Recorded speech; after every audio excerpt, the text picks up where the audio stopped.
Hello दोस्तों, स्वागत है आप सभी का एक बार फिर से आपके अपने चैनल एंटरटेनमेंट पर। आई होप आप सभी लोग स्वस्थ होंगे। तो दोस्तों, डीएसएसबी की तरफ से दो ऑफिशियल अपडेट आई हैं।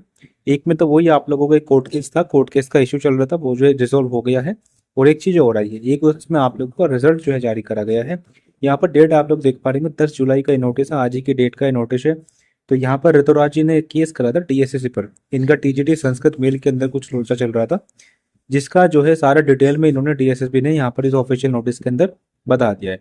तो जिसको थोड़ा बहुत इंटरेस्ट हो इन चीज़ों में तो वो इनको देख सकता है। बाकी डीएसएसबी पर जो केस है ना, वो काफ़ी ज़्यादा हो रहे हैं। ठीक है, कभी सर्टिफिकेट का इशू रहता है, कभी कट ऑफ में कुछ दिक्कतें रहती हैं ना, इस तरह की चीज़ें बहुत ज़्यादा चलती हैं डीएसएसबी में। पर चलिए, जो भी है, जैसी भी चीज़ें हैं, चल तो रही हैं। और इन्होंने जो इनको प्रोविजनली नॉमिनेट कर दिया है, पहले इनको प्रोविजनली नॉमिनेट नहीं करा था, पहले इनका कैंडिडेचर तक कैंसिल कर दिया था। मैं आप लोगों को ऊपर दिखाऊं तो यहाँ पर मेंशन भी है। ये फोर्थ पॉइंट नहीं, थर्ड पॉइंट के अंदर आप लोग ध्यान से देखेंगे तो यहाँ पर मेंशन है, the candidature of the above candidate is liable to be cancelled by the user department also in case candidate does not fulfil any of the eligibility condition. ठीक है, तो कैंसिल नहीं करा था इनका। ठीक है, तो इनको यही बताया है कि मतलब सब्जेक्ट टू वेरिफिकेशन ये सारी चीजें रहेंगी। इनका ओएमआर के अंदर कुछ मतलब चीजें थी।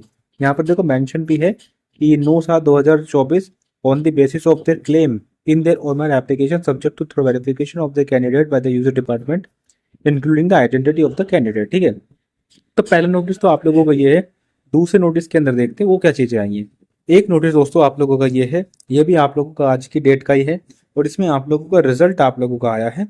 यहाँ पर आप लोग देख पा रहे होंगे, आप लोगों की वैकेंसी आई थी पीजीटी के अंदर फिजिकल एजुकेशन की फीमेल और मेल के अंदर। आप लोगों के दो डिपार्टमेंट के अंदर आई थी, एक तो जीएनसीटीटी के अंदर आई थी, एक आप लोगों की एमसीडी के अंदर आई थी, है ना, म्यूनिसिपल कॉर्पोरेशन काउंसिल के अंदर आई थी। तो यहाँ पर आप लोगों की टोटल वैकेंसी 31 थी।